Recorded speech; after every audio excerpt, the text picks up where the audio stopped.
Right on, folks. I am the Mighty Plantain, and I've got another one of Stone's musically themed collaboration brews coming at you this time. This one is Fruitallica. This one's done in collaboration with Beavertown and Garage Project. Garage Project rings a bell. I don't think I've had any of their individual brews, but I think I did have one of their collaborations with Sierra Nevada in the Sierra Nevada beer camp around the world, or across the world, 12 pack this year. This is Fruitallica. It's a double India Pale Ale. It says here it's a monster double IPA with yuzu, which seems to be popping up in IPAs left and right lately, even though I have no idea what it is. Kiwi and an habanero. So, we have a nice spicy kick to this one. 8% ABV. A tropical double IPA with a death metal kick to the codpiece. And it's stylized text, so it took me a second to figure out what they were written there. I wasn't expecting to see codpiece. Alright, I'm going to read this because these Stone labels are pretty entertaining. A global collab from Stone, Beavertown, and Garage Project. Careful now, you're holding liquid metal in your hands. Glorious. Crank it to 11 cacophony is what happens when intense tropical fruit gets a flash pot edition of pyrotechnic heat from habanero. So we are expecting this to be hot and spicy. The result is a literal world tour as the three globe-trotting breweries collaborated on this immensely thunderous soundstorm of a beer. Masters of Brewing, Beavertown in the UK, and Garage Project in New Zealand worked with us in San Diego to brew this double IPA with a power trio of kiwi, yuzu, and habanero. Yuzu and habanero, sure, but who knew the kiwi fruit could be so metal? Add in a colossal hop. Oh, well, the label's a little bit scuffed here. Character, I think that's supposed to say. To ride the lightning of the subtle but fiery heat. Hops, fruit, heat, and juiciness for all. Call up your mosh mates, crank up the tunes, throw this beer in the fridge, and chill them all.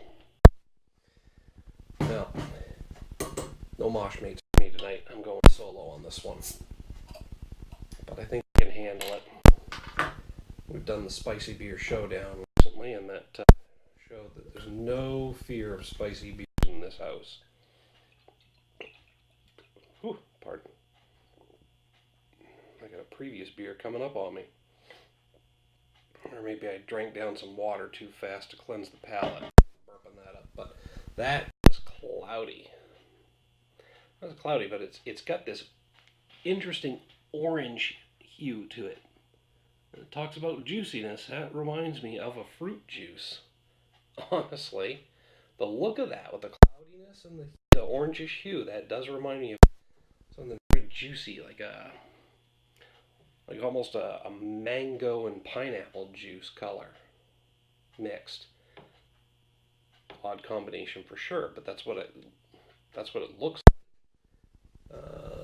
Few flecks in there, but mostly that's just a very fine mist creating that cloudiness. I'm not seeing any big chunks or obvious flecks, just a cloudy brew.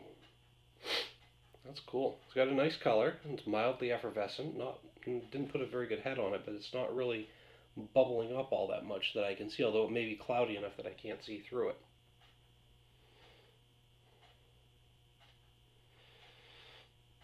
I'm getting hints of the heat in the aroma.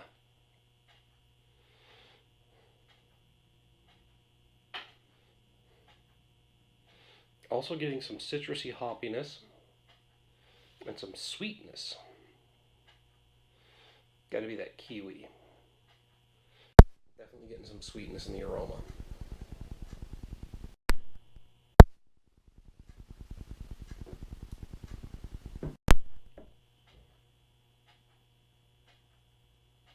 Very interesting. Up front, there's that fruity sweetness from the kiwi. Maybe from the yuzu. Again, I have no idea what the hell yuzu is.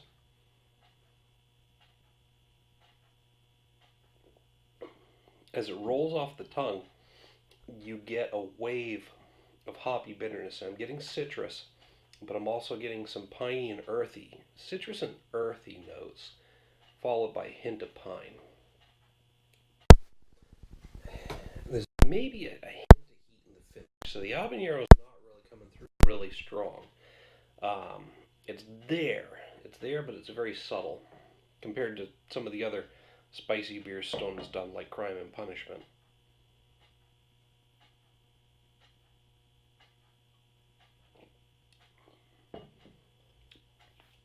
Definitely an interesting and complex brew. I was expecting a little bit more heat from it. Matter of fact, I was expecting a lot more heat from it. Um, but I'm just getting this mild burning down here and in the back of the throat, and maybe on the upper soft palate, but not a huge intense heat. Now it's hard to tell if it's because of the high alcohol content or not, but I am getting some heat settling down through here.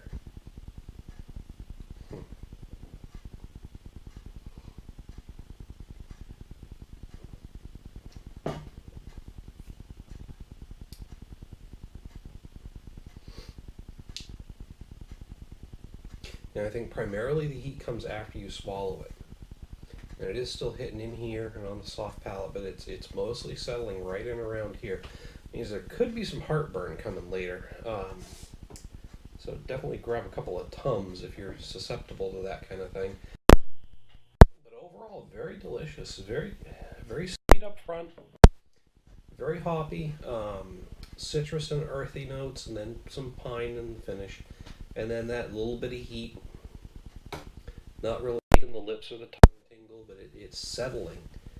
It's settling to a nice solid heat right here. Whew. That'll put a fire in your guts and spit in your eye, boy.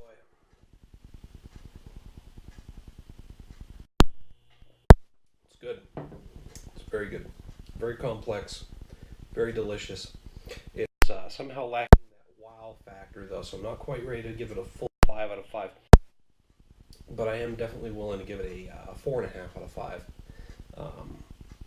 The 4.5 mostly because it's unique. The 4 because it's got that nice complex flavor that surprises you a little bit. It's a combination that you wouldn't necessarily expect, even if you read it on the label. You wouldn't necessarily expect it to come through the way it does. And it is very complex and very pleasing to the palate overall.